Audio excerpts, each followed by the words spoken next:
Good evening and welcome to the second episode of the Afro Perspective podcast.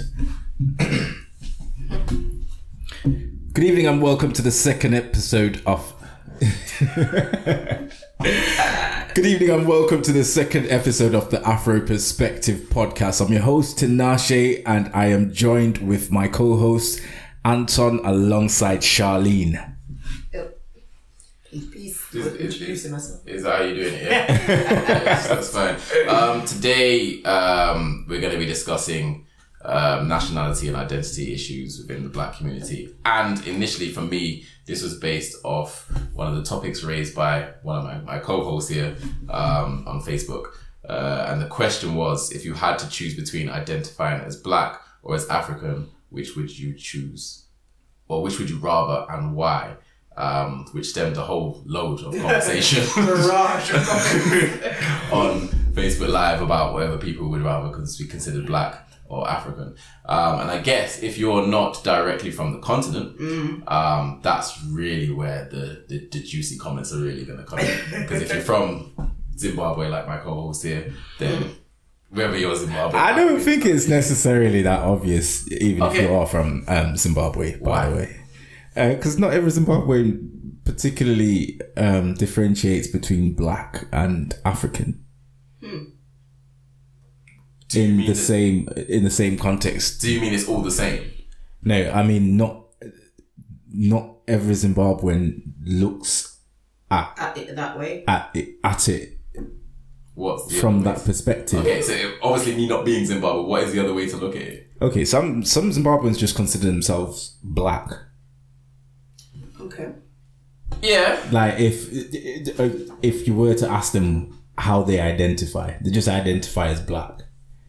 And the whole point of the conversation is kind of digging into the two different identities and kind of figuring out like which is the most fitting. Okay, so how are we approaching this then? So me using myself as an example, hopefully that way I won't offend anybody.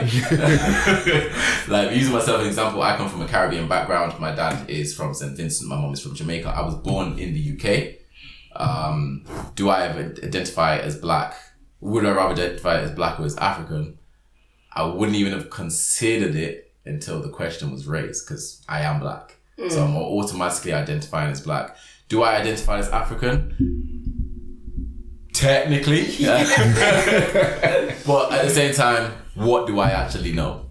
If you get what I mean. And I think that is the attitude of a lot of the people that are in the same position as me is, okay, being British but from a Caribbean background, we try and hold on to as much as our Caribbean heritage as possible. So that may or may not conflict, therefore, with automatically calling myself African, which is a place I don't really know anything about. You get what I mean? It's the same goes for me, actually, because if you had asked me that question, I'd say 10 years ago, I would have never said African. I'd have been like, never stepped foot in Africa. I know I'm from Africa originally, but I would have always said Black. It's only up until recently I've kind of embraced the fact that, yes, I know I'm from... What was it that changed though? Do you know what?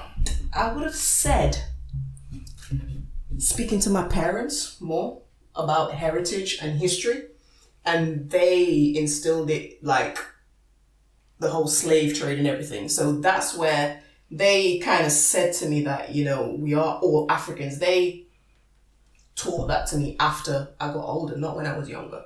So when I was younger, it would be like, I'm a Black person, what about? I've never stepped foot in Africa. So that's interesting because my parents, they were always on that. I just think for myself, growing up, the association of being from the Caribbean was kind of a cool thing. I'm not gonna lie. You know, I wasn't born there, but you know, I'm from a Caribbean background. It was a cool thing. The culture, at least from the music and the food standpoint, is immediate because although I'm born here, in my house, it's only Caribbean music that's really getting played. True. And it's, you know, I'm having English food and other types of food, but mainly my mom cooks Caribbean food. She cooks Jamaican food. So for you to at that point tell me that, okay, yeah, but we were all example, would you identify as African? At 18, I would have said hell no, because what do I know? Yeah, but sorry, can I just make a point? Right. And now we're starting. All right, let's talk. Okay. Have you, all right, just even as of late, have you noticed since this whole BLM thing's been going on, right? And when you look on Facebook, right, and you listen to the far right, when the far right speak, right, what's the typical thing that they tell you? To go back to your own country. To where you come from. No. Yeah, go back But to your country. Yeah, go on. the common place that they refer to when they're telling you to go back to where you come from. They don't say go back to the Caribbean. They don't say go back to Jamaica. They don't say go back to... They say go back to Africa. Yeah. Okay. That is the most common place, right? Aye. So they have that common perception True. that black people, regardless of where you from, like what nationality you identify with, they're gonna tell you go back to Africa. So in the jungle, like what's her name? What's the woman's? Yeah. like a good friend Diane. Diane, you're getting your 2 minutes of fame right now. Big up your damn self. You know what I mean? Hopefully Tui does some deals, and I can take my trip to the jungle, and go and introduce myself to my people. Go on. That you said that Africans don't refer to themselves like they say they're black and not. No, I mean they don't necessarily. I know. Yeah. I don't think it's an argument for and he may disagrry, but I don't think it's if you're from Nigeria, you don't you're gonna say you're Nigerian and you're black. You don't necessarily say you're African because it's implied. It's already implied. Sure. If you're from Africa, because think about how removed I am from the continent. That's true. Thanks, Tinashe. Yeah, our sound technician is busy making amendments because he's a job's worth and didn't do it in the first place. So anyway, I digress. What I'm saying is, I'm so far removed because I may even be 400 years removed. And don't get me wrong, if you go to the Caribbean, in my opinion, my position changed when I went to university and my circle of friends changed, and I realized. Actually, do you know what it was? The similarities were unbelievable, and for me, I was like, well, we're actually not very different. Like, as much as we've been through all of these struggles and all the rest of it, and we're now how many hundreds of thousands of miles away. Like, the culture isn't that different, to be honest. For me, Anton, I've been here since I was 16. Right, we're going back to 2002. Don't tell people how old you are.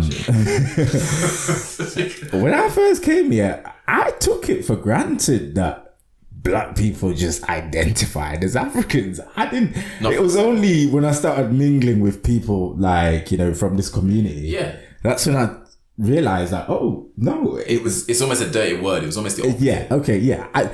You see, they say black is a dirty word. Yeah. I think Africa is a disgusting word. It's much lower down in the pecking order when you talk about dirty words. So do you? There's a couple of issues here. Hold on, let me talk. So neither of you were born here. So let me from a British perspective, growing up as a small child, you see the representation of Africa. So although my parents, this is not a representation of my parents. My parents were very good. They took me to Saturday school. I learned about black culture from a very young age. But nevertheless, my white counterparts didn't necessarily understand that. So their version of what Africa is completely different. Is not something that I, as a child, want to be associated with, and it's not even something I can defend at this point because I don't know anything about it personally myself, and all they know is what they've seen on TV. So it's almost like you are set up, and I'm not saying this is an excuse. I'm just saying it's like you're set up because if you're not from there yourself, so you don't necessarily know. I didn't necessarily know anything about the continent too tough, and I'm not able to defend the images that they're seing, like those flipping Oxfam. Like I hate that stuff because we have poverty in the UK, so I really don't like that agenda, but it means that the counterparts, if you're in a predominantly white school, that's what they associate with, and it's very easy for you to turn around and say, of course, immediately. And I don't think it's right. What I'm saying is, as a child trying to navigate yourself in the system, let me finish. Hold on. You're gonna be like, I'm not from there. I'm from Jamaica. Like my parents are from Jamaica. What are you talking about? And I think in a lot of cases it does stem from there. I mean, Anton, Do you think that is? I mean, I get how the image is, especially on the media and everything. Big deal. Yeah, it's a very big deal. I get it, and I see how people would want to disassociate themselves with their African identity, especially when you have something else that you can hold on to. But at the same time, I think to another extent, when you read certain books. Right, we talk about this whole, right now we're in the age of information. We're digging up some. I did say a child, by the way, because you're talking about it. No, I'm not talking about. No, stop. I'm not talking about you. I'm talking about our parents, right? They had information about blackness. I'm reading like the ISIS papers and them kind of books. They were wrote in the 80s and 90s. So that information's been available to black people for Marcus Garvey. Garveyism's been around for... Yes, you are right. Garveyism was in my house, by the way. This is what I'm trying to say. It's not a reflection on my parents because just remove yourself from it. Yeah. Generally. Yeah. Okay. All right. Fair enough. That kind of I think a lot of us got that. I just think that it was... As a child growing up here, you just don't want the stress. It's almost too easy. And then before you know it, the damage has already been done. And you're almost doing the work for your white counterparts in a sense. So when we got a bit older, because where I'm from, we got a bit older, we then met some people from Malawi who came across. And instead of being that, it's not me personally, but what I witnessed, you'll tend to find that Caribbean people would shun, certain African people at this point. Even though, from the outsider's point of view, you're not seeing any different. You look exactly the same and you're going to be treated the same. And it doesn't really make any sense. But I think it's years of bombardment of those images and, trying to push yourself as far away from that as possible, which is a shame. So what is it about black people that makes them so attached? Anti-African? No, not even anti-African, because... There is anti-African sentiment, but at the same time, there is this attachment that black people have to their nationality. Yeah, like national pride. Right? You're Guyanese. You're proud to be Zimbabwean, though. Yeah, I'm proud Zimbabwean, exactly. Right? And I do find myself sometimes having to remove myself from my national identity and taking a step back from it and looking at myself more as an African. As a whole, yeah. Because when I think about, I've met Tanzanian people, I've met Congolese people, and we've got so much in common. When I talk to my dad and he takes my heritage back, I mean, with the migrations and everything that took place, I've got distant cousins from other African countries that I'm probably never going to meet. Naturally. You get me? So it's like your nationality, and again, I think nationality is one of the most divisive things, especially within our community. And when I say it's divisive, it's divisive economically, socially, and politically. It's also anti-African.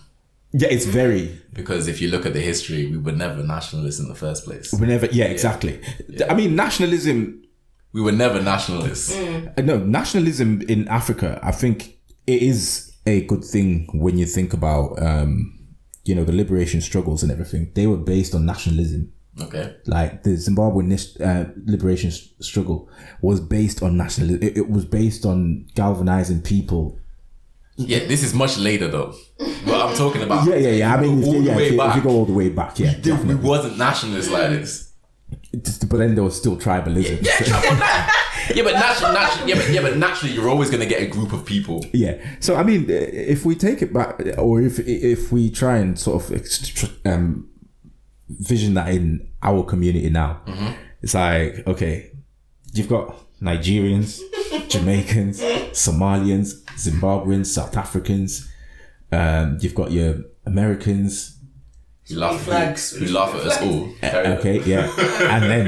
And then if you go into the Caribbean, oh Lord, I've even seen inter-Caribbean beef between. No. The Caribbean beef is humongous, and I'll give you an example. So, before I went to Jamaica, the first place I went to was St. Vincent, because where my dad's side is from. So we went to St. Vincent, and while I was sat there, these family members having a full-on discussion about Jamaican people, and I'm just quiet, just listening, thinking, guys, come on. But it's very, very real.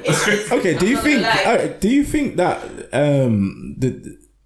is that more on a competitive, from a competitive, or is it more like we don't like you saying Vincent? Nah, it's St. Vincent. Yeah, well, I think the small island mentality finds Jamaica or Jamaican people a little more bossy because that is the whole perception anyway. But Jamaicans do dominate. Yeah, but do you ever try and look at it? Should. I mean, do you ever try and look at it from another perspective? Go on. I.e., out of the Caribbean, what is the most influential? By far. The Jamaicans. Yes, by far. So, do they have the bragging rights? Probably. Oh, I hope Jamaica say they do. Jamaica have bragging rights more than probably any other country in the world. If you think it's a country, think about it. Jamaica is only made up of 3 million people, but they have literally touched everywhere. Like they've got more people than that.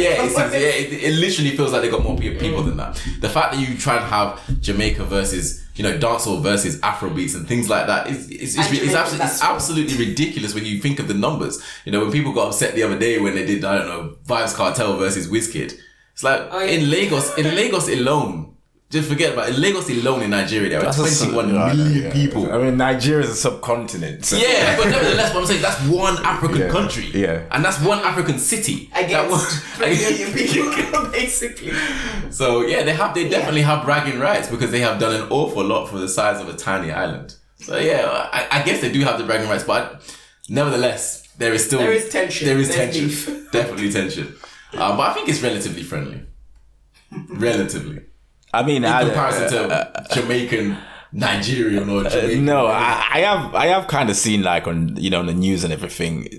It sort of extends into that. If you look in Africa, for example, if you look in South Africa, they had quite a pronounced issue about xenophobia.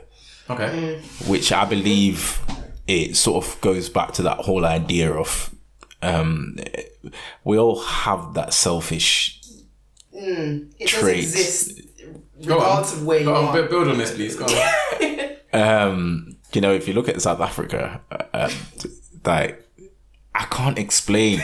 You need to explain. I can't explain. When I say I can't, I can't explain like how South Africans would look at Zimbabweans any differently. Even though they're literally next door neighbours, and given the history. However, some of the same people, aren't they? Yeah, we are literally like, but it still does happen, and it does it leads me back to that whole question. Like, okay, if black people are capable of xenophobia, which is kind of racism's cousin. Xenophobia is racism's cousin. Okay. Like it just happens to occur between people of the same color. Which? So let me ask you, Anton, if you was white, would you be racist? Do you think you would? No, but I'm not sure, and this is probably controversial. I don't think I'd be racist. If you were white. No. No. Forget what you know about black people. How can you forget how can I forget? That's right. You can't just say forget. Do I think I'd be racist? No, I don't think I'd be racist. Would I be rushing to change things? Probably not. I wouldn't be rushing to change things. So why would I be rushing to change things? Like the white people that I see that are willing to change things, I'm like, kudos to you. But I can see from a personal privilege point of view why they would just want life to continue. They're not personally affected. That is privilege. Yeah. And I think that sort of attitude, it's colorblind. So if you're black and like black people do the same thing to black people, if they're privileged. Oh yeah. Okay, but that's an issue. I think almost by is it a nationality. No, it's not even about nationality because that happens even within. Yeah, within community. I mean, come on. We show off on each other. Yeah, but I think that's a natural human trait to show off on each other though. Because it's always you're always gonna face what you're really talking about is competition at that point. Yeah, it's competition. It's competition, but I want to be the best mate I can possibly be. So you know, regardless of where you're from. Regardless of where you're from, I want to be it, and I'm the guy. Like you, everybody has. Well, most people have that within them anyway. So I think that's you're always gonna get that. I just think at what level does it become detrimental to a people? So, yes. I think that's the real issue. I think it's detrimental to. It's detrimental in the sense of like economically. Yeah, of course it is. I mean, I've always uttered these sentiments. You've been saying this. I've been saying this for the longest time. Yeah. Picture Sheffield, right? Oh. Picture the black community in Sheffield. If the black community in Sheffield was to collectively identify under one identity, socially and economically, it'd be a strong right? Regardless of whether you're South African, Zimbabwean, Jamaican, Nigerian, Somalian, as long as you've got that black melanin in you share that identity. Business-wise, that means there's certain businesses that. What area in Sheffield do we have? We don't. Not anymore. Not anymore. Not anymore. It's disintegrated, and I think that was deliberate. But we'll talk about that. Right? What episode is that today? No, but We ain't got long. no, but think about it, fam. If we were to kind of identify together, right? There's certain businesses that you don't go to because you do not see, you don't identify with them. True. Unless if you've got an Eritrean friend that's going to invite you to come and eat Eritrean food from one of the restaurants. Yeah. Like, there's just nothing that's Necessarily bringing gonna it. get to Exactly. Yeah, that's a fact. That's a fact. And likewise, certain Nigerian So spots. what are you saying here? Are you saying that, going back to the question, are we saying that nationality is potentially an issue? Hold on, let me finish. You're saying it's a problem because potentially it's keeping us away from each other rather than It's keeping us away from each other. So the answer is yes. And I mean, it keeps us away from each other, and when you look at some of the issues between nationalities, they're the most ridiculous issues. Oh yeah. I've not heard one. I haven't heard one single sensible reason. Because when you look at it, there is no black nation that's ever really subdued another nation, and not like that. Yeah. So there's no. I mean, you might have your tribal issues and everything, but Again, that's natural because everybody's human. yeah, exactly. But when you look on a national level, it's like, okay, you're from St. Vincent, you're from Guyana, and I'm from Zimbabwe. Like, when we look at each Look other, at us, they're three people under one roof. if you support somebody that doesn't know where we're from and say, yeah, They're just three These are- African black people. no, like, if we say we were siblings, anybody would be like, yeah. Okay, so in that case, does it even matter? Not going back to the original question, but going to the question you posted on Facebook. Does it matter if we identify as African or black? Yeah, it does. Go on then. Why? Shoot, tell me. Why it matters if we identify as African or black is, first of all, our black identity has nothing to do with us. Like, why do we identify as black? Because it's a tick box exercise. Yeah, that's what I'm saying. That's what you put when you but this is where the reason why I asked the question wasn't to try and call out or to trap anybody. No, go on, man. The reason why I asked the question initially was to open up, critical thought, to open up conversation, and let's really try and discuss why. Yeah. I think it's important to challenge your perceptions. It's important to unlearn and relearn. So what's your ethnicity? My ethnicity, I'm African.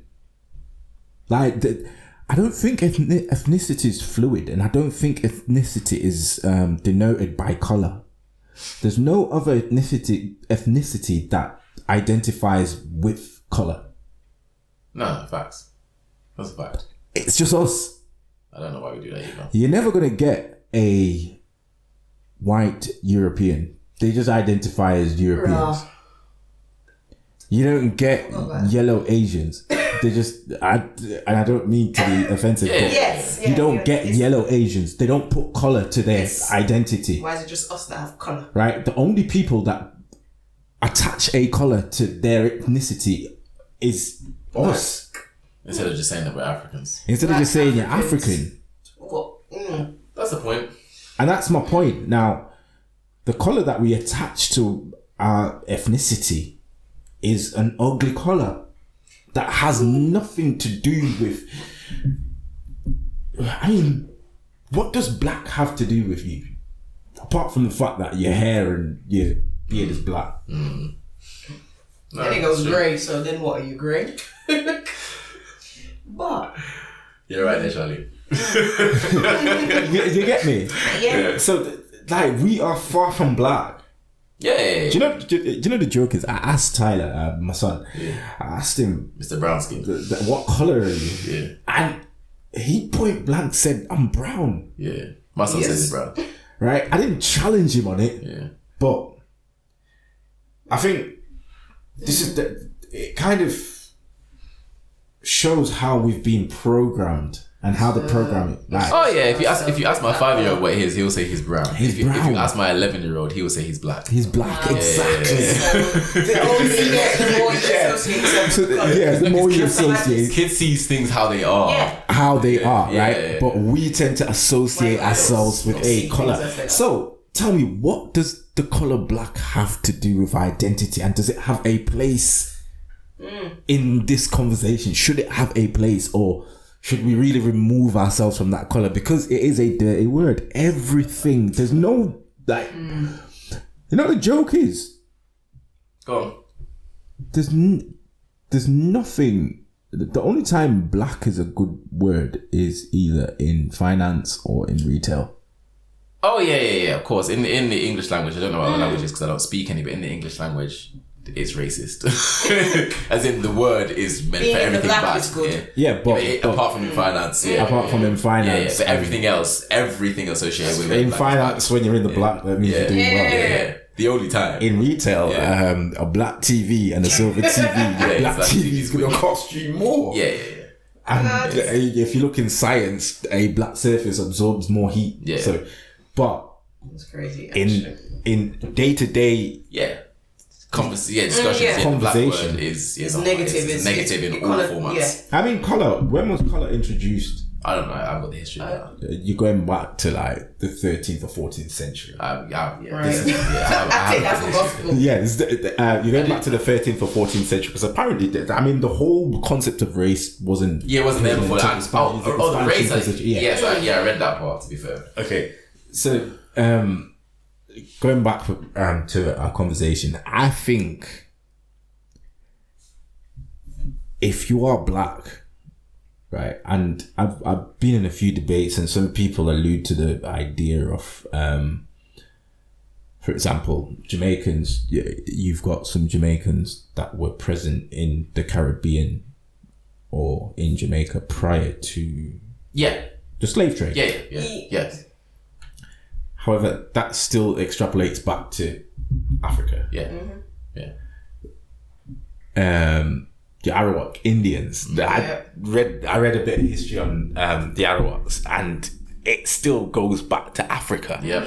So if The distance between Africa and where they were traveling to is not as far as people think. You can take a boat across, but yes, I agree. So in terms of identity, the importance of the question, it goes deeper, because it feeds, it kind of, it's what we need. It's one of the building blocks of a black economy, a black political structure, a working black social structure. Without that, I don't think you can ever have. I mean, just imagine trying to work a black social structure where people identify with different. So you're saying nationality gets in the way, The nationality gets in the way. It's problematic. and then almost the word, you may also call yourself African, because ethnically, if you take your DNA, you look at your genes, and we're just the most that's probably going to be in there is going to be that. It's going to be And even if it isn't that, people are going to see you as that if they're not your race, regardless. So that's a good point. To digress, Digress. do you think that the media has made African more trendy, right? right now, recently, with music. I think if you take it back 10 years ago, a lot of people weren't proud to say. Okay, I don't think it's got anything to do with the media. You don't think so? I think no, the media played a very big part. Oh yeah. I don't think so. Okay. All right. Afrobeat wasn't that big back in the days. Yeah. So do you not think it has more to do with the music than media itself? Then No, it has. Okay. It's a combination. All right. Let's get into that topic. let's do that. Okay. We're half an hour in.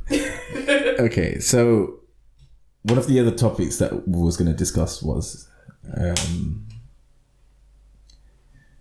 relations within the Black community, which obviously we've already kind of spoken. Yeah. Okay. Yeah. There's levels though. Yeah, there's levels. Right. Not in black and white. I mean, I've been in a position where I've managed to sort of. You've seen it firsthand. I've seen it firsthand. Sort of. But at the same time. Careful, I'm not gonna kill a DJ too early enough. No, you know what? All right. Do you know one of the turning points? One of the turning points for me was I went to Manchester one time. I was promoting an event, right? It was a dancehall event, and I'm with my bridging Jamaican guy.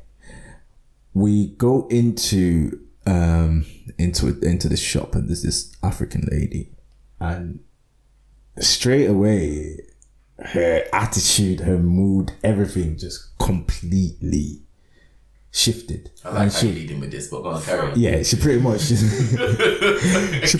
just like, nah, I'm not interested in your flyers or whatever, and kind of ran us out, right? The next time, this one's a funny one. The next time that I had this experience, I went shopping, right? So I'm looking for some garms. So I've gone there, I'm looking for some African Where? Yeah. And I'm talking to this woman, and she seemed very just uninterested. Auntie. Yeah, not even auntie. Place? Sorry, is this this is a different place. Yeah, sorry. Can't say that place. it's like she seemed very She seemed very uninterested, right. And then I kind of let on in the conversation. Oh yeah, I'm from Zimbabwe. Did the mood switch? And the mood completely switched. You know when them dirty, ignorant yardies. Okay, yeah. So those are the two experiences that kind of made me see things from the other side. Yeah, I suppose it would have done. Because I've never really, I'd never really seen it both ways because. Yeah, but I'm guessing you are. I'm gonna call you lucky. You are one of the lucky people that would have got to see it from both sides, because people don't always necessarily know where you're from. Yeah. Because you predominantly play in the dancehall arena and you play well. The accent. Yeah. I've literally had people talk nonsense about Africans not realizing that I'm from. I'll give you an example. So some of the girls that came from Birmingham a few years ago, they came to my birthday bash and he was playing. They had absolutely no idea. And I think that must happen in a lot of cases. They didn't even think you were British. I didn't know you were. Yeah, this is my point. 4 years ago. Yeah, I totally get it. But you get to hear from both sides, which means you're able actually to give a good point of view, an almost unbiased opinion on what both sides potentially face. I've heard both sides. I mean, you've heard both sides, right? Yeah. You plugged something out better. Okay, yeah.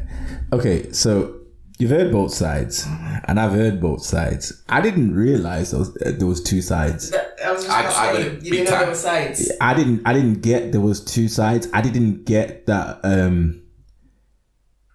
Caribbeans or British Caribbeans may have felt some sort of animosity? some animosity or rejection. Are we going to get into it? Because we can really... we can get into it. All right, so... No, hold on. The common... the common denominator. There's several layers here. There's several layers, right? But one of the layers is the the common narrative that I've heard from the Caribbean side is Africans think that they are better or they are too good. Yep. And what I can say from I've never heard that.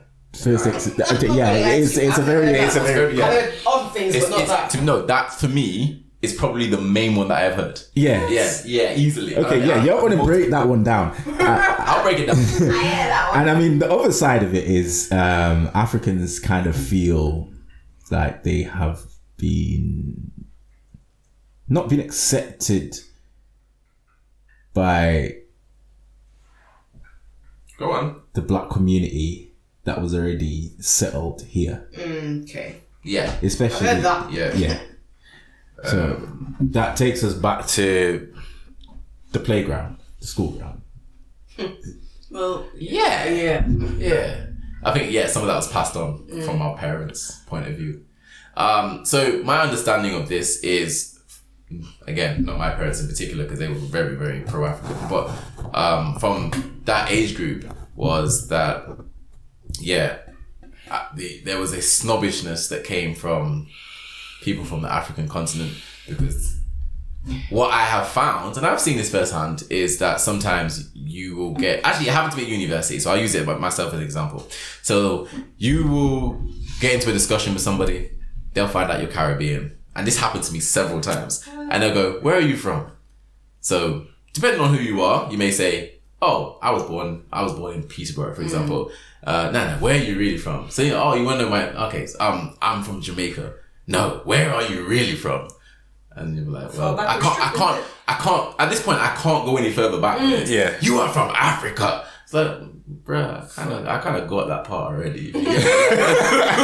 But if you're gonna tell me I'm from Africa, but I don't actually know where I'm from in Africa, this conversation is No. Do you think that's? I think that was their way of trying to identify with you. It was a very poor way of identifying. No. Think about it. Again, it takes us back to the previous conversation. Yeah, go on. That is the one thing that we all have in common. Oh, of course. Yeah. So if. But you don't have. It's almost like he's asking you a solving question. He's trying to get to that answer that he already knows. But you're by being that way, you are making the conversation condescending. Yeah. Or even if you're not trying to be, because clearly I know that I'm from the continent, fam. He could be coming across as, you don't know where you're from, do you? And that's how a lot of Caribbean people felt. Yeah. It's like you're telling me I don't know where you're from, and you don't know where you're from. So you have no roots, and then that will almost make a Caribbean person hold on to the Jamaican. Okay, Anton, knowing me as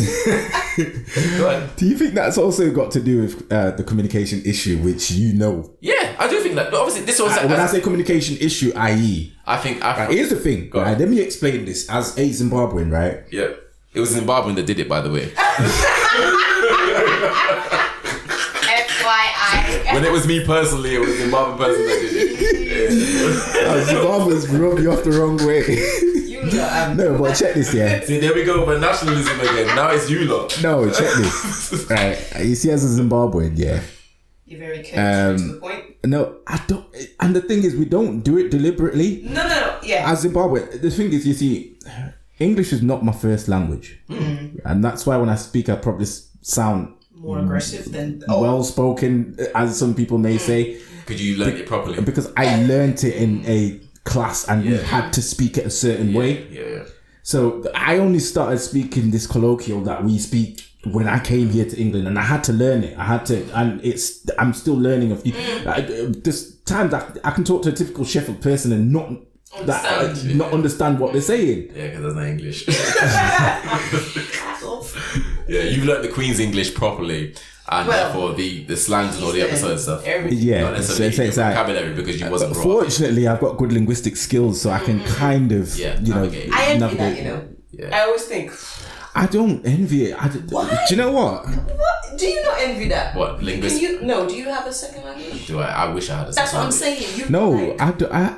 And not only does he have a second language, he has an African mother tongue. On top of that. Exactly. That's what I'm saying. No, here's the thing. Right. English is my second language, and I speak it well. Right. I used to like the fact that I'm so articulate. But the older I get, the more I hate it. What? And I know it sounds crazy. Right, we're digressing, but you need to explain the point. Yeah, I know. Yeah, we are digressing, right? But the older I get, like, this is not my language. What's your point? Well, I don't. So this guy's hold on. This guy's now such a nationalist that he feels like he shouldn't be as solid in English as he currently is, and needs to be able to speak in Shona much better. No, fam. Do you ever really think of it? Do you ever really think of it? Like, it's hard to explain. Okay, let's get back on. Yeah, let's get back on. We'll be here till God knows. Anyway, so what we're basically saying here, what I'm guessing Tanashi is trying to say is that it was very straight talking and very matter of fact in the conversations that we were having, so therefore not meaning to cause any offense. However, as a Caribbean proud person, that is going to rub off the wrong way, and I think that has a lot to do with it. There is a secondary issue as well. So I had some friends, I won't mention their names because we're still cool. They were from Nigeria. They were born there, but they came over here when they were small. But they didn't necessarily want me around them when their parents were around, because their parents had a perception of what a Jamaican boy would be like. Maybe from their what they learned maybe from what they learned on TV, maybe from what they learned when they came here. Let me ask you something, Anton. Right. There's this whole notion of they look down on us and they look down on us from both ends. Yeah, right? yeah. What came first, the egg or the hen? Oh, I wasn't there. I don't know. I actually don't know. Yeah, but let's try and we're too young to be able to answer that question. This is not about being too young to be able to answer that question, right? The way I look at it is, if you look at if you go back to the 60s and 70s, you had an influx of Jamaicans, right? Yeah. Going back to when was the Windrush? Yes. 60s. 60s, right? 60s, yeah. So by the 80s, the Windrush generation were well, I wouldn't even say settled. Well, my dad was born definitely. My mom was born in this country, so they'd been assimilated. Yeah, definitely. Into the British. Easily. Yeah, by the 80s, definitely. Culturally. Definitely. Socially. We started changing British culture by that. Yes. Okay. Yeah. Now, in the 60s and 70s, you had Africans in the UK, but collectively, it was minute. Yeah. Right. I think there was a much bigger influx of Caribbeans than there were. Exactly. Yeah, facts, absolute facts. Your Africans started coming later in the 80s, but the ones that came in the 80s were more your academics. So it's here and there. Yeah. Right? And they didn't necessarily come here to settle. They came here to work, to do, got their degrees, get a degree more. Exactly, and they just travel the world or resettled back. Right? Yeah, that's a fact. I can't really say when the first real influx was. We don't know. Well, of Africans, but I'd say the 90s. The other day, the 90s, the late 90s. Yeah. No, really, because I'm just obviously I'm not from a big city. I'm from a little city, but it was literally the very late 90s. My dad came here in the late. I think my dad came here about 98, 99. Yeah. Right, that's before when I'd not even seen an African person, honestly. Yeah, so there was there because you've got especially your Nigerians. But you got to think, it was a handful. Yeah, it was a handful. So maybe it wasn't enough to have any cultural representation. It wasn't enough to have any economic representation. The Windrush. Okay, yeah, exactly. Yeah. Windrush, on the other hand, bang. Yeah. That was a whole. Yeah. Do you know what I mean? Yeah. They started establishing and they were somewhere on the social ladder. Facts. So late 90s, I came to England 2002. Yeah. And I was a freshie then. Yeah, you'd have got killed. Fresh effects. Okay. Now, it was rife. Yeah. Because you came at a time when it was horrible. Yeah, that's what I'm saying about the media, because, the influence. Yeah. Because, and the thing is, I get it. I wouldn't say I'm guilty of it, but I've seen other influxes after I've come here. For example, the Slovakians. Yeah. And how there's this general air of looking down on. Yeah, I've seen that. Yeah, them. them. Them. Them in So even up until now, abbreviations. I don't condone any particular group of people acting out in a certain way, but at the same time, when I look at it, sometimes I think some of the things at home, it's like they're zoomed in on because of who they are and this general attachment that people have to immigrants. So I was an immigrant on top of being an immigrant. African. I was an African immigrant who had an African name, who was black.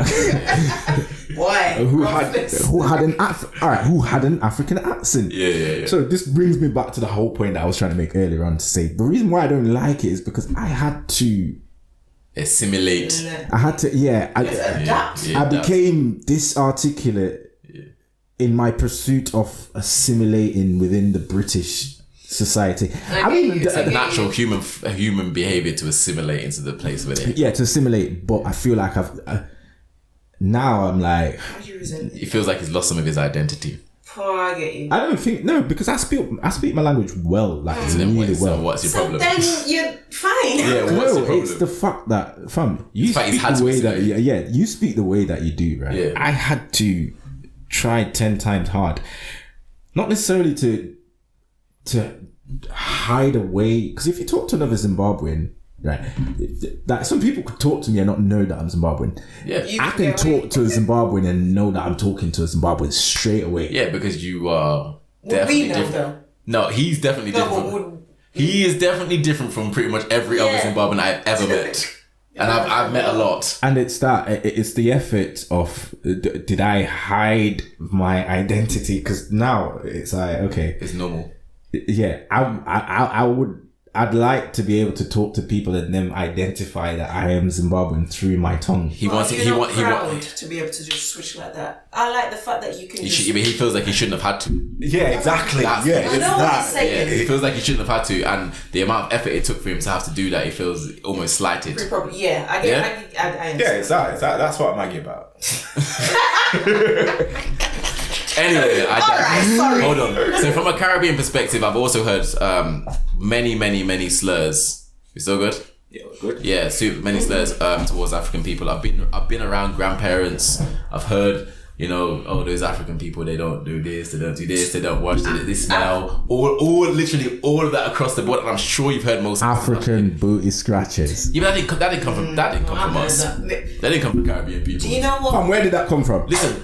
No. Listen. In the, you have to remember. Mine now. No, hold on. Those things were said to us. Yeah. When I was 5 years, I heard that when I was 5 from a white person. Do you think that's one of the reasons why black people disassociated themselves with the black identity? What did I say to you earlier? Now we're coming full circle and you realise what I'm saying. Yeah, I heard when I was in primary. Imagine being 5 years old, because it's all good to say, I'm big now, innit? You can't say anything to make me deter my character now. Yeah. I am fine. Formed. I'm fully formed. But as a 5-year-old, I look back, I get You upset. think, oh no, I want to be associated. I don't with want my son to hear any of those kind of things, and then because you almost tone down your blackness. Yeah, you tone down your blackness to assimilate, as the word you just used, into a culture which is not necessarily your own. Obviously, you should be able to navigate through that culture and that society, but you shouldn't have to turn yourself down in order to do that. But you hearing that at 5 means you don't want to be anywhere near that. Well, that was hot. People used to sing that at me. Yeah, people want to talk about there's no racism in this country. I used to get that sung at me. I even had I used to go. But how were they brave enough to even? I was 5. Oh yeah. You're not a big fan. No, I wasn't a big 5. Small fan. Yeah, definitely, but that's irrelevant because even big 5. If you talk to black people that grew up in this country, and this is what I'm trying to say. It's mental. It's not physical. They can be big and they still they might have licked them down, but the words hurt by. Okay, so then. So do you think that black people projected that trauma Yeah, facts. onto other black people Facts. Yeah. Absolute facts. who were lower on the social ladder? Yeah, because i.e., we've been getting it. We've been getting called all these names. It was Now too easy. there's this Now you can't come up easy. Zimbabwean kid or this Nigerian kid that's I don't think it fresh off the boat. I don't think it was that calculated. But what I personally natural. I just generally think it is the disassociation with the countries where the kids are bellies are so big and you get called African booty scratchers. It's literally, I want to be as far away from the, it's a fact, isn't it? I want to be, let me tell you something, yeah? You see, and this is how bad the media is, because you guys are saying it's the media, but let me tell you, I suppose my son that's 11, putting him on the spot. When he was 5, and I told you this story before, when he was 5, I was talking about my brother's fiance, because she is also from Zimbabwe. And I said, we're gonna go there one day, and because I'm cool. I've seen pictures. I've seen these houses in Zimbabwe. I had a girlfriend. She was from Zimbabwe. She's like middle class, and her house was disgustingly big. It's wings. She was middle class, and her house was humongous. She had a house where you had to drive in, and there was a if you were in England, that's like normal. Yeah. So my point about it, she taught me something. So nobody can tell me anything about any African country again, because I want to see pictures. Yeah, I want to see pictures because I know that there's money there. Now we've had a conversation about that. He's told me, oh, that's the place where the bellies and flies, and I got upset. Spreading this. I got upset, and I know it's not his fault. I've not told him that. I know his mom's not told him that. I don't even think his school friends have told him that. He's got that from the media. That's what I was saying. Why would he then want to be at 5? Why would he then want to be associated with that? No way in hell. Yeah. So as you've got older now, you've had years and years and years of that on you. So now I've turned 14 now, and we've had an influx of people from, as I said, Zimbabwe, Malawi, Nigeria, and they look similar to us, or even the same. Okay, so where do you think we are now? I think you may disagree, but I generally feel that the turning point happened a few years ago. Do you think that I don't think we're all the way there. I still think that we are still very nationalist and still particular. I think black people are tribalist in nature. I can't help it. I find that the younger generation are a lot more. They don't care. They're a lot more upset. I think they're a lot more. The younger generation, they don't care. That's why they don't care. I think they remember the music is mingling as well. This is the thing. That's a big deal. Fun. I almost feel jealous of the young African. You wish you came like 3 years ago. To be African now is to be cool. J Hus is unapologetically African. Okay, so where was the turning point? I'm saying because remember when we went to university. When I went to university, it was between 2004 and 2008. I picked up on Afro beats about 2007. That's when I started listening to it. I'm thinking, ooh, you know what? It's not my thing, but this is kind of alright. Yeah. But it didn't really bust until after 2010. 2010. And I think when that started, when it started to get a bit more commercial, I think certain people from certain African countries started to get a break. Obviously, this is not London, so if anyone's listening from London, I can't talk about London because it's its own hub. But from outside of London was doing it from a long time. Yeah, that's what I'm trying to say. It's a very different scenario. But I think everywhere else now, it's cool. Like if you're from Ghana now, cool. If you're from Nigeria now, you can look at them man and say, yo, them man are cool. To a degree. It's not. And I'm talking about within the black community. No, but Anton, go on. You can love the culture, but not the people. Yes, you can, but the meshing of the culture will help because. It's only so long. Don't get me. I think we are getting somewhere. Whereas before there was a line. Yeah. Now people are the line is crossing. The line is crossing. Gelling. I think our generation will probably be the last generation where that line was so strong. I think the line is. If you're under 21 now, you got about 10 African friends. Yeah, I think if you're under 21 now, and I see them, you see them in the ring. There's no issue there. Yeah, if you're under 21, you're coming up now. Because remember, if you're under 21, that means we're talking about late 90s. These kids weren't even born. So you say, how much do you think the media contributed to it? I think music contributed to it. How much? I think music contributed probably about 80%. I'm telling you, because what you lot said the media, but what about the media contributed? The music. It's music I meant. Oh, so you meant music. Okay. Okay, yeah, so you got Stormzy, you got Jay Huss, you before them. Jamie. But before them. Is Jamie? I thought it was a Jamaican. Anyway. Is it Jamie? Or what's my guy called? There is one, I can't remember his name. But the big guy, Skepta, that's it. Nigerian guy. Yeah. So yeah, you got people like Skepta, who would have made it called. We got Dizzy. Remember when Dizzy came out, we didn't know. Think about it. When Dizzy came out. Did you not know he? No, because he wasn't loud with it. He was just remember he was just an MC that came from the back of Wiley. Wiley is alright, do you know what? Yeah, do you know what? As I think somebody asked me before, Go on. I remember I went in an interview and somebody asked me a question before and they were like, Busy, why didn't you pioneer African music as a DJ? What African music started? It's such a big content now. I think that Alright, conversation. it said Afrobeats. It said Afrobeats. Pioneer Afrobeats. We wasn't ready to hear it. It wasn't even as mainstream as it was back then. Remember, pop does sell. Remember, Yeah. So there's this act you've not mentioned. You know, like No, but they put it on me as you should have brought it forward. African Being from- DJ. Being you from would've there, known more like music I than should he have would've. known, and It wouldn't have worked. this is. I don't think it would have. No, I'm telling you now, it wouldn't. I just found How did I find it? How did I find Afrobeats? I went to university and was surrounded. Yeah, Literally by Africa. surrounded. Think about it from a Caribbean perspective, and nobody can tell me the difference. Again, outside of London, because I'm not sure the sisters out inside London, but outside of London, in Sheffield, for example, the Caribbean friends that I had them on one hand. Like literally, there wasn't that. Literally, it's boys. I mean, guys. Okay. Yeah, girls not so much, but guys, we are completely outnumbered. When I say we, I'm talking about people that have come from Caribbean heritage directly versus African heritage. That were you. Completely outnumbered. There was literally no way you're gonna go through university and if you are gonna, surround yourself with other black people and not be engulfed in some. Which is why I said it was a big turning point for me, because I got to learn about Ghanaians, I got to learn about Nigerians, I got to learn about, and I'm just sat there like, It's funny. it's like me. There's literally, we're similar. That's how I was introduced to Africans. Through university? No, because I didn't go to university. Okay. Through artists. Artists. Going to university. Yes, artists. And Yeah. her friends, they So were tell me all- something. What was your perception of Africans prior to really mingling and meeting Africans? Like honestly. My perception or what? I'm They're sorry. a Y'all said different- I was going to say told, this. whatever. It's not even. Get ready to get shot The tomorrow. whole My man just continent? set you up. It was a case of. Talking to I'm not going to say which country, but my parents have, or my family have no problems with Africans. It's one particular country in Africa, and I was told if I was to ever bring home a man from this country, Nigeria.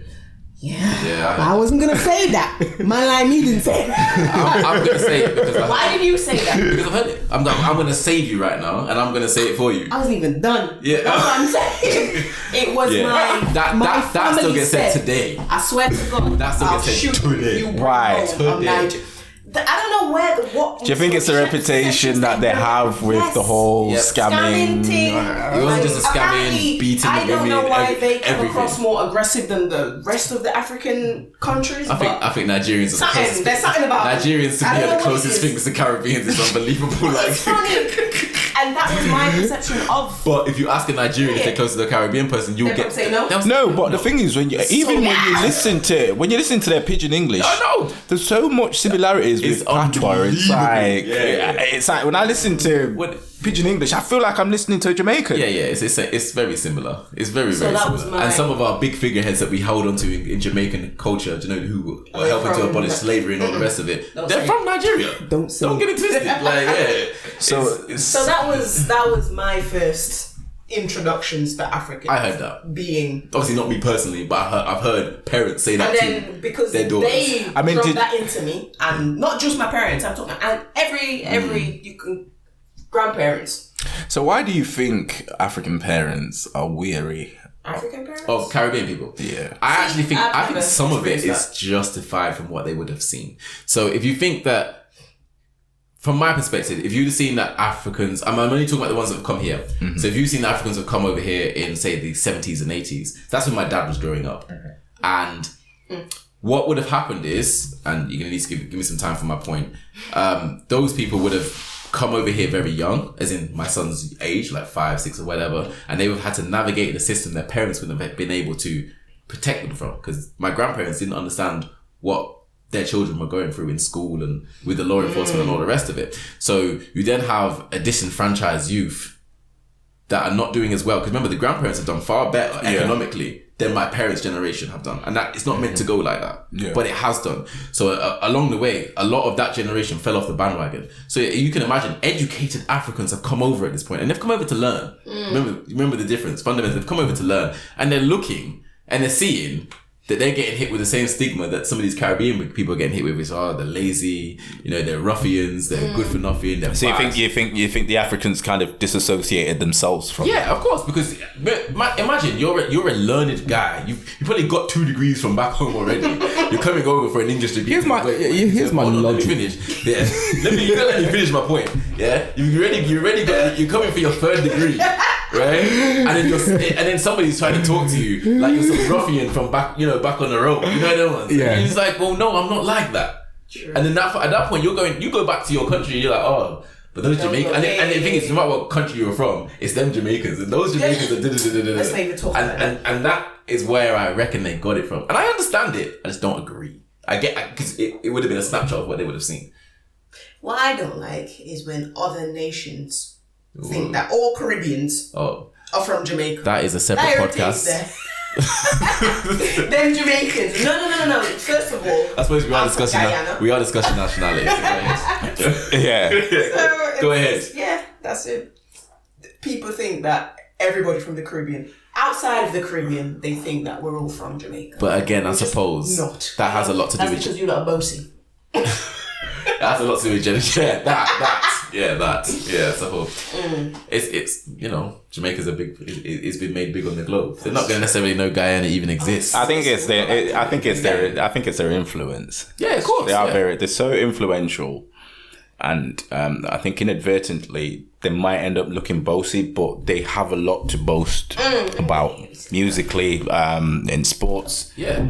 You took as I said, an island of 3 million people, and my man didn't get beat for the world record for 8 years straight. Yeah. And if you see the little dirt road which he learned, if you've been to Jamaica now, if you see where Usain Bolt was training, it's like, how did this guy even do this? So yeah, they have bragging rights.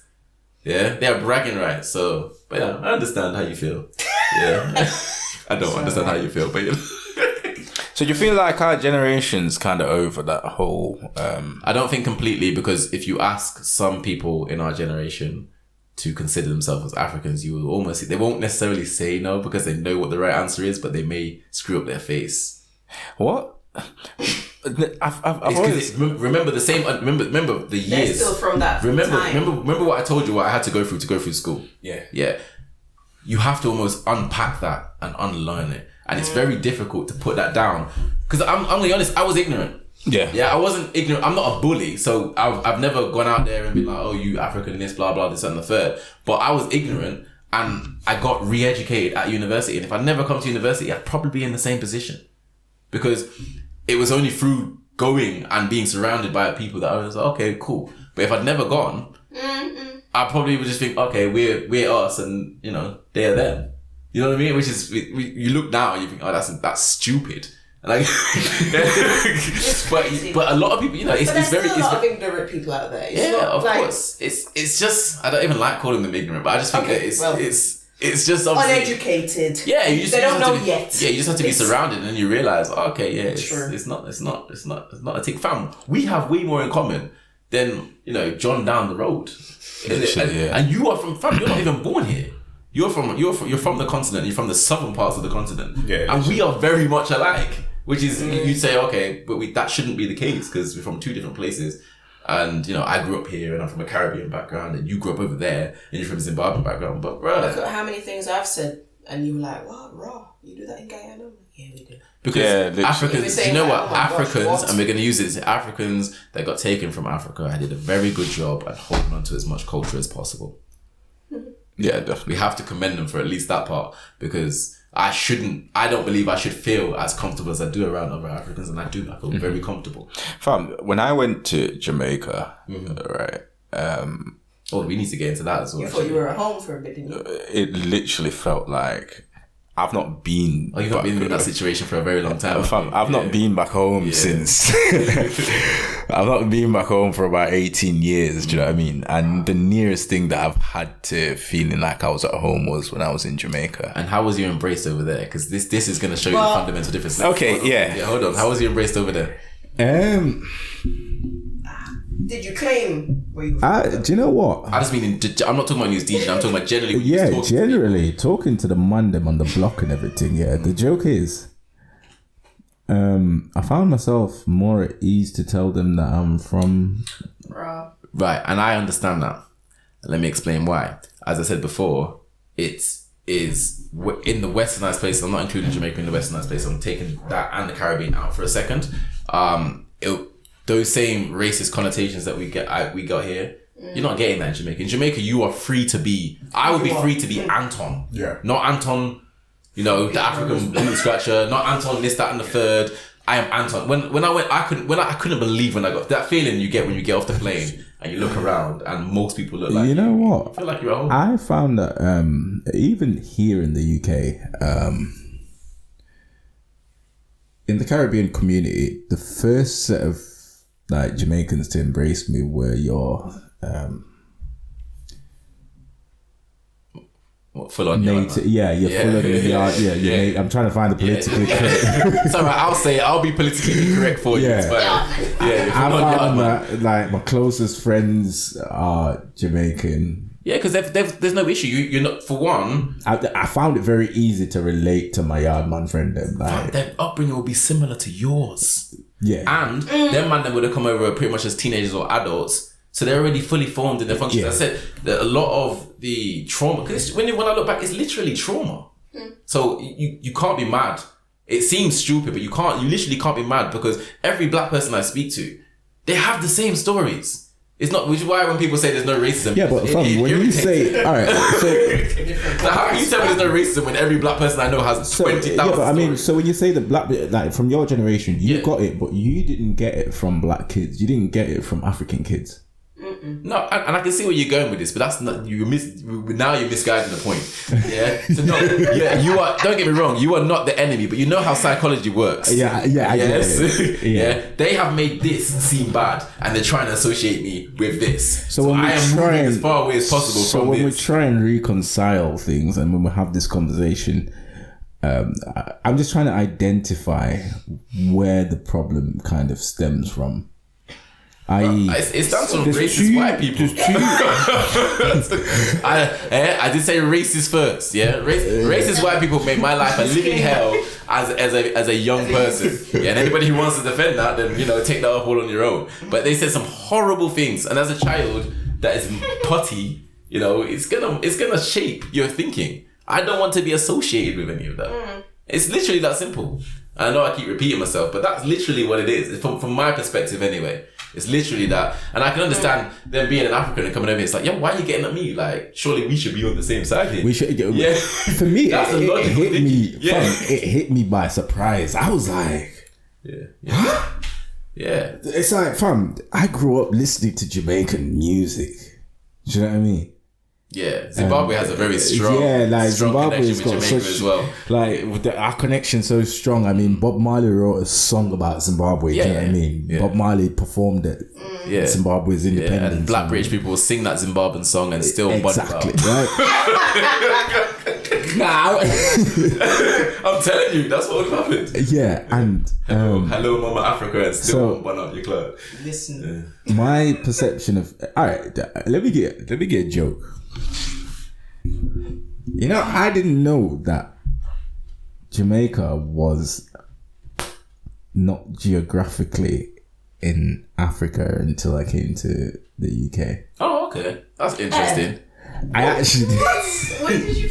Because you didn't know Zimbabwe is it's from what I've seen and what I've read, it's so connected to Jamaica. It's unbelievable. Like dance with it. Big I did not think it's humongous. I honestly, and this you thought it was another country in the continent. In the continent, I just took I've never heard anybody say that. I just took it for granted that Jamaicans. It's a black country. So it's a black country. Yeah. Do you know what I mean? Like I never quite connected the dots. You're the one that taught me that reggae artists get paid more when they go to African, and they love going there. They absolutely love it. I didn't know that. Them man there tour there regular. Rated more over there than they do. I mean, come on. So them fire dreads they go there. No problem. When I say these are necessary because you're going home. Imagine growing up being influenced by dance or culture, right? Like we had our local music and everything, and somebody asked me before, like, why didn't you play Afrobeats? And the Afrobeats the Afrobeats that they know, or the Afrobeats that's popular now, or that's popping, is predominantly it's predominantly West African music. Yeah. And the way that Africa's so big, like West African music was popular in Zimbabwe, but not as it wasn't as popular as dancehall music. That's crazy. Like, No, I can believe that's interesting. I like that. the way that the way that dancehall is so influential in Zimbabwe, so it eventually morphed into Zim dancehall, which Yes. is a I've very heard some subject, Zim artists. which is a big subgenre, right? Winky D. Yeah, exactly. Winky D, Jack Fraser. Yeah. You get me? So it's like the way that I thought of Jamaica and dancehall, and it was like, these are my distant cousins. Not even distant cousins, these are my cousins. people, right? Basically. I come here now. You find out And that we let you know what's what. geography wasn't your strong. And then I heard somebody said to me, something like, oh, is he black? Or is he African? Or is he African? I hear this. I've heard this in the last couple of years, and I said, "What?" I can't even compete. No. It wasn't even is he black or is he black? Yeah, is he black? What's that? Black. What is black? Explain black to me before we say. Oh, I don't know. What is black? Are we going all the way there? Yeah. Charlie, I don't understand how you grew up in Sheffield and you missed all of Because this. you know I've not mingled with people. This is the most I've mingled. I don't mingle. That's how Yeah, but you went to school in Sheffield. I went to school in product. I was the only black person in my school. Which means Did you go to? Eckington. Oh yeah, that's out of the way. Do you know where I am? Yeah, it's out of the way. I've told you this. So you're one of them bougie girl that didn't really What? like mix with black people until I didn't mix you got with a bit older. No. I went to church, so that was my black people.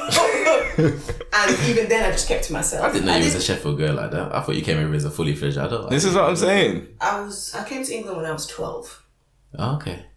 I turned 12 the February. I came when I was 11. I turned 12 the February. Interesting. And I was like, where have my parents brought me? Because bearing in mind, I'm from Guyana and I lived in Jamaica for 5 years. Yeah, I remember you told me it's that. like, I've travelled a bit. Yeah. Maybe that's why. So I kept saying how have that. your experiences been with African people? That's what I'm saying. I've not mingled with them until my friend went to university. Artists, when artists came around. So how did we not know each other? Because when artists came around, Because I didn't mingle. She really didn't mingle. Because I met artists literally in her first week. Because she came in my second year, I think. I met artists literally for her first week of uni, and artists was then around. She's 2 years older than me. Okay, so artists was then around a lot of the man them, and a lot of as I said, most of the guys She was always around that Africans. I knew. And then that's my perception. I was like, what are you doing? You've heard about these Africans, just the Niger people.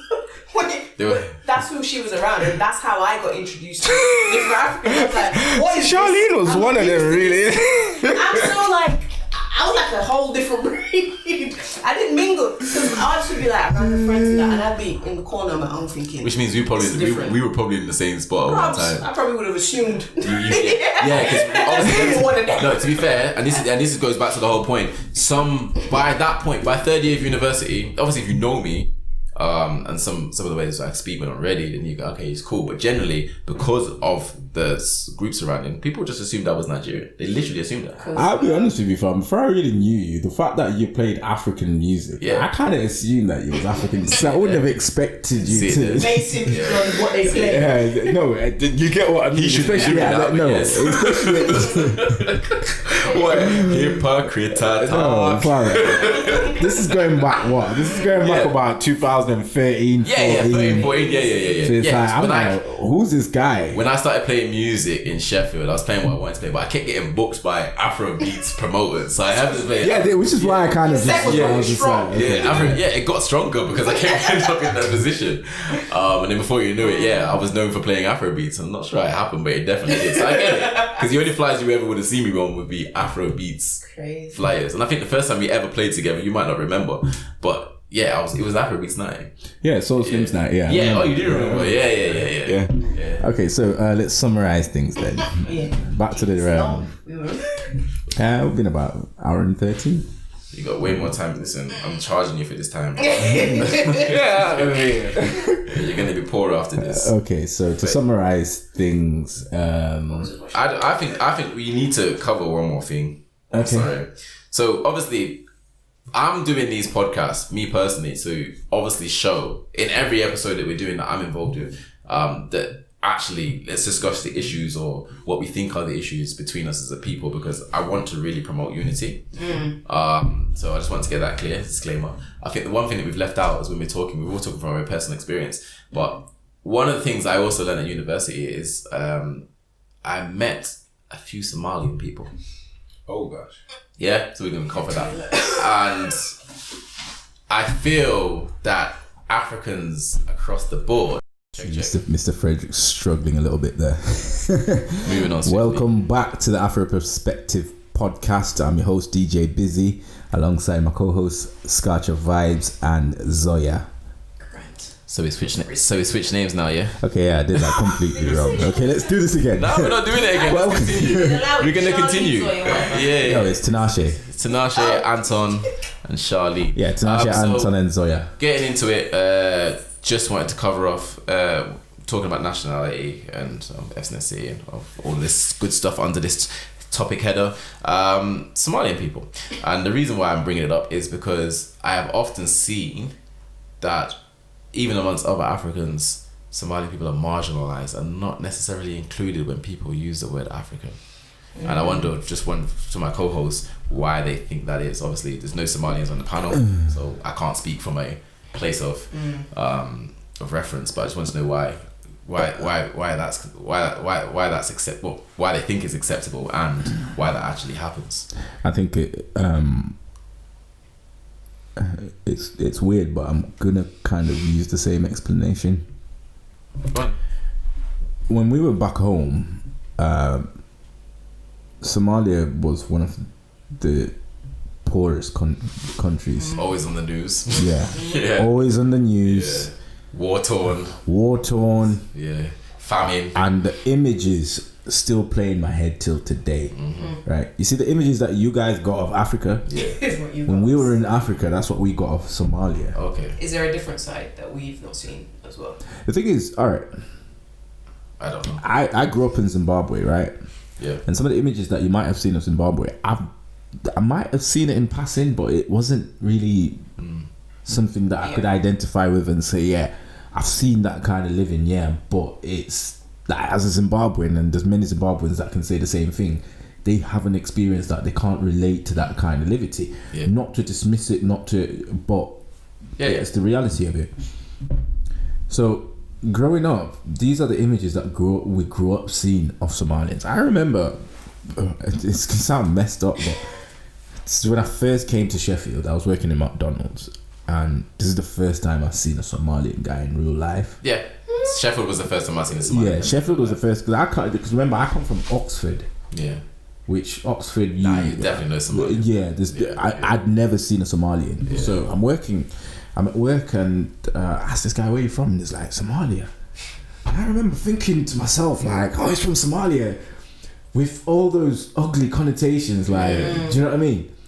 So media works really well. Yeah, the media. Back to that. Yeah, the media works really well. So it's that's just one layer. Yeah, of course. The other layer is, I think, out of many African countries, Somalia has probably got the largest Muslim population. You want to say that, and do we need to fact check that, or you just is that how you feel? I might be exaggerating, but what I'm saying is, where identity is concerned, sometimes religion and ethnicity can get mixed up. That's true. Yeah. So culturally and socially, Somalians identify themselves a lot with their Muslim religion. Yeah. So that is true. From the people I have met, I'll say that's true. Right. Yeah. And I think that, to a certain extent, causes other black people to not necessarily disassociate themselves, but so it's alienating, isn't it? Yeah, it almost alienates themselves because the Muslim religion is completely different. It's seen as different. It's seen as different, and on top of that, it is an Asian religion. Yeah. So Okay, so we're feeling more Arabic over here on that side, basically. and bearing in mind, I know some Somalian guys that speak Arabic as well. Yeah, I know. Yeah, but if the language is Now, very much that. I don't know the history on Somalia in regards to their ethnicity. Now, I know that Libya, Egypt, Yeah. Morocco, and all these Northern African countries. Northern African countries, they were Arabized. Yeah. Facts.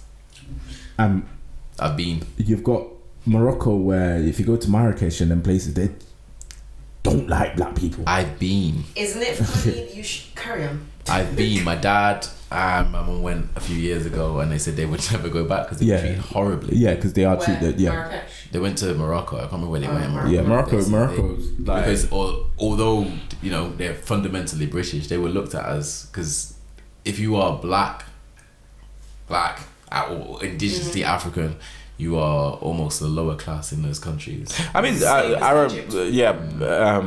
anti-black racism within the Arab community is a big issue. Yeah. It's actually ugly. Yeah, it's another podcast.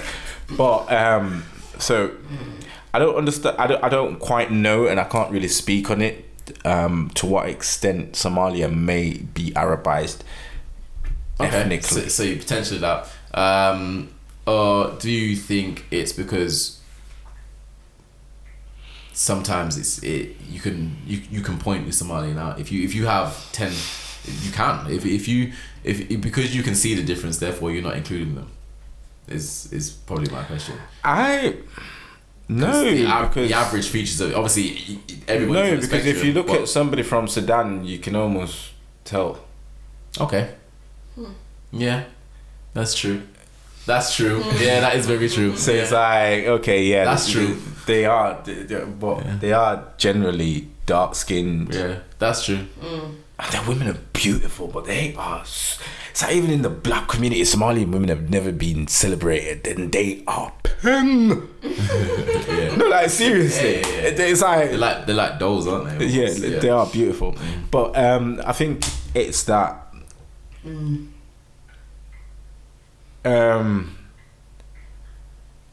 I've been friends. I've got some really good Somalian friends. I've Same. worked with Somalians, and But they do not get included in the African discussion. they don't That's get that's included kinda- in the African discussion. And for me, the only thing that I can think about Is is the religion? it's the religious religion. aspect I of think it. the religious aspect of it gets in the way. Some people are going to tell you that's rubbish because Nigeria has a massive Muslim population.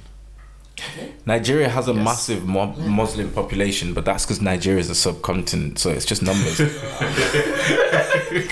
hate this book. I mean, how much? I don't know. The Yeah, I don't know. but yeah, So I but I can't just quote know- the numbers. But I'm guessing that would be the counter argument. But never. Yeah, it's literally how much of Nigeria is actually Muslim. in comparison to Yeah, size. so relatively, even though you've got Subcontinent. even though you've got quite a lot of Muslims in the Nigerian community, Nigerians put their culture first.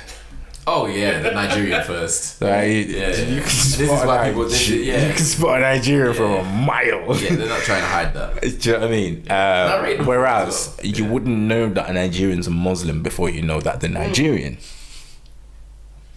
Okay. Yeah. Whereas, how many Somalian girls Oh yeah. have you met? That aren't. That aren't wearing the hijab. Yeah. Exactly. Yeah. Few. It's few to none. There's few to none. Few to And none. the only ones, Yeah.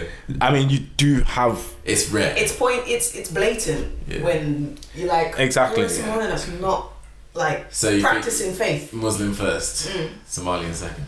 Yeah. I wouldn't And that's necessarily. therefore- Yeah, I that's wouldn't. just that. I think my issue is, and I'm talking from a place of unity again, so I don't want anyone to be offended. I don't feel that they're part of the African continent, so therefore should be included in all discussions. And I don't believe that their religion should necessarily get in the way of that. Who's excluding them though? I can't. I've just. It's just something I've noticed, and I'm not putting on any of you guys because I've not seen you do it. But what I'm getting at, obviously, my university experience, as I keep going back to, was a Right. massive Yeah. eye opener. So that's when I became surrounded by people from different African countries. And that's when the first time I met any Somalian people. And then I had Somalian friends. I had a girl that used to do my hair. And she would say regularly that, you know, they're just not included when people called African or black. They wouldn't get either. They would just got their own label and they were Somali, and that was the end of it. It was almost not included with the rest of Africa. She had to scream that, you know, we are African too. And then we'd have these kind of debates at university, and somebody would slip up. You know, oh, they were Somali. She's like, no, but we're talking about Africans. We're talking about Africans. Yeah, and she'd have to say that. And I can't answer that question because I was ignorant in the conversation regardless. So it's one of the ones where I wasn't exactly coming from a great place myself. So, you know, I don't know. It's an easy question, but quite a hard question. Of course, yeah. I'm not expecting it's quite a difficult It's something I want to raise. As again, I mean, do they actively identify themselves with us? It's a great question. That's what I was saying. That's a great question. Who segregated? That's a good question. Because they could possibly segregate themselves. Yeah, that's something I've not thought about. But then at the same time, they do integrate. Yeah, because we see them. Yeah, exactly. Yeah. I think more now. Yeah. I think we see them. Do you know what? In Africa, obviously, I explained it to you from the African where I grew up. But at the same time, when I look in Sheffield, for example, right.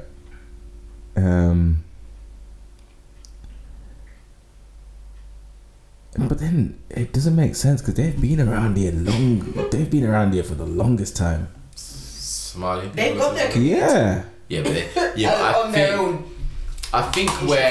I think you may have got it right. The way I see the Somali community is I see that they're a very segregated internal community. Mm-hmm. So I would put them almost in the same community style as your Pakistani community. Yeah, so you're not you know, they do business with outsiders and, you know, they talk to outsiders and they go to school here and there, but generally it's a close-knit community. Yeah.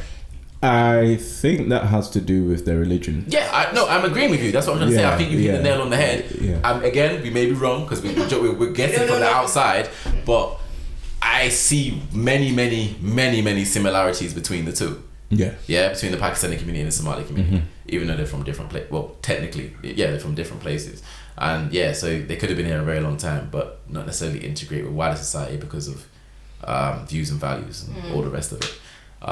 Therefore, keeping very. I think what also probably kept them from assimilating was.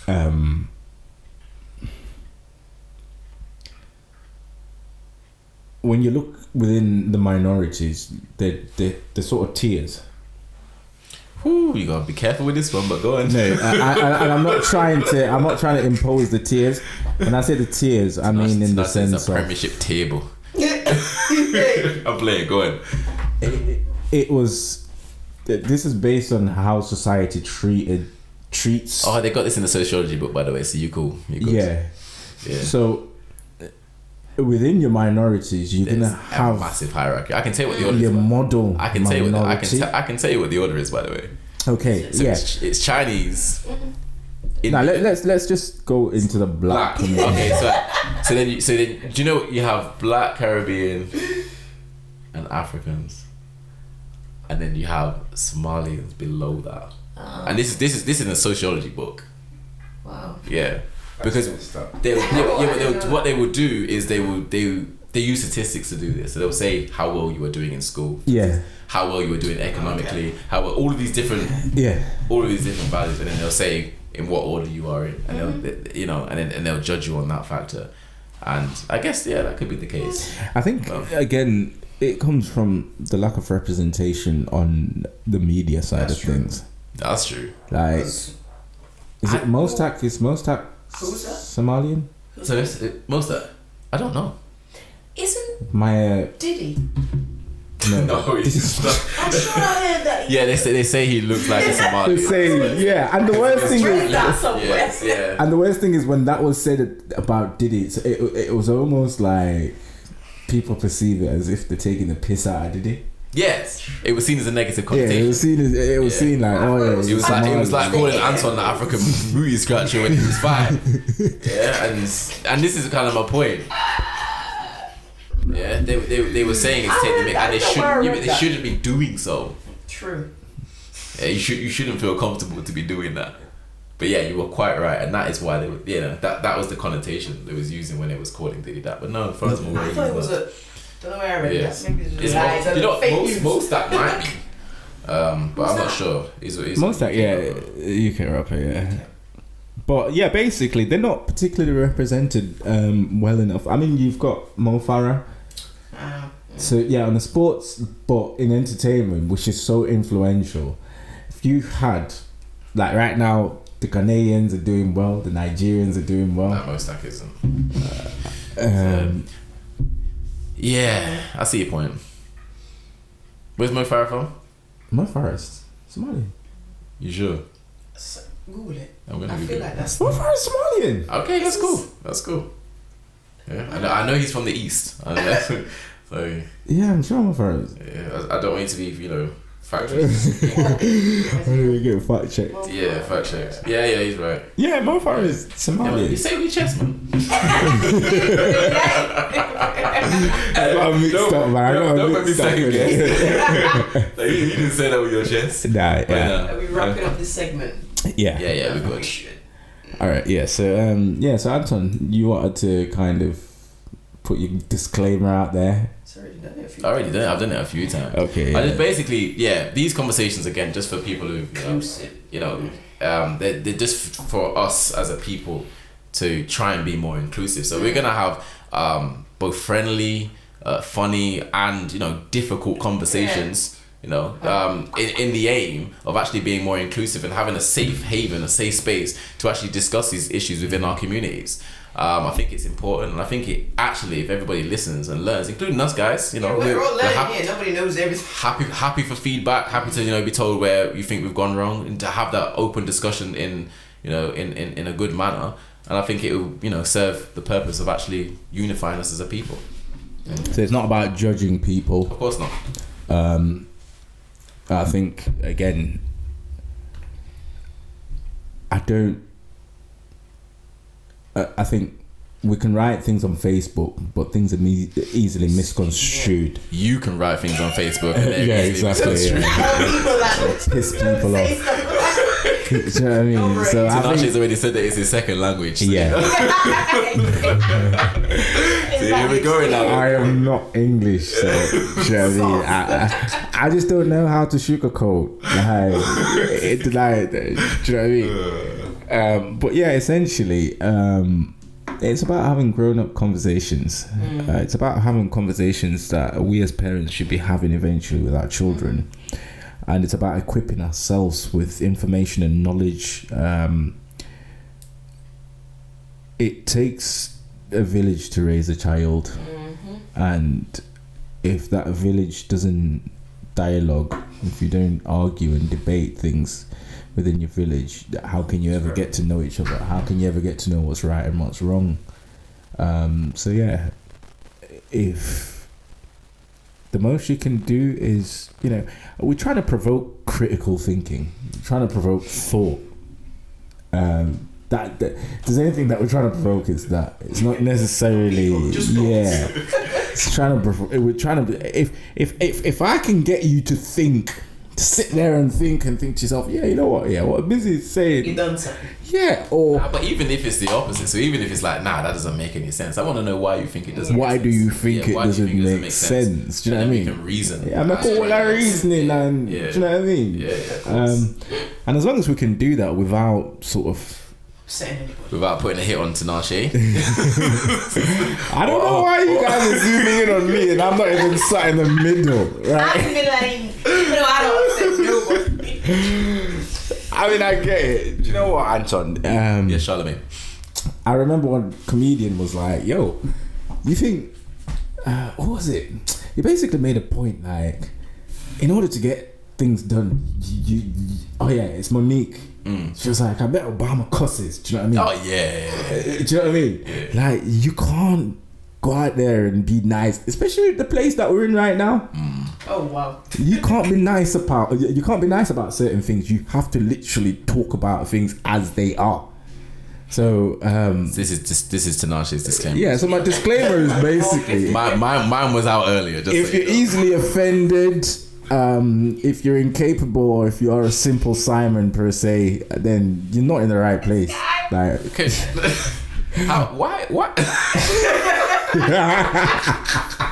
Why would you do that? Like, what I said was fine. You see. This place isn't wrong. Anybody can be here. no, but bear in mind that we are the over opinionated young voices. Oh yeah. But we are politically correct. Sometimes. So, but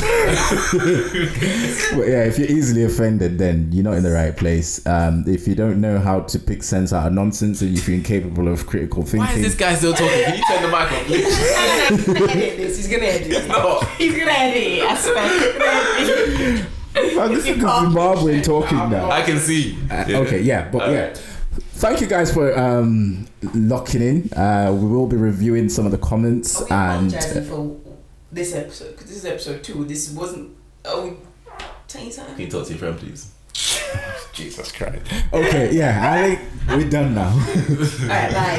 Alright, yeah. Thank you for tuning in, guys, Thank you very and much. we will catch you on Peace. episode 3. Peace and love. It's your boy Tinashe.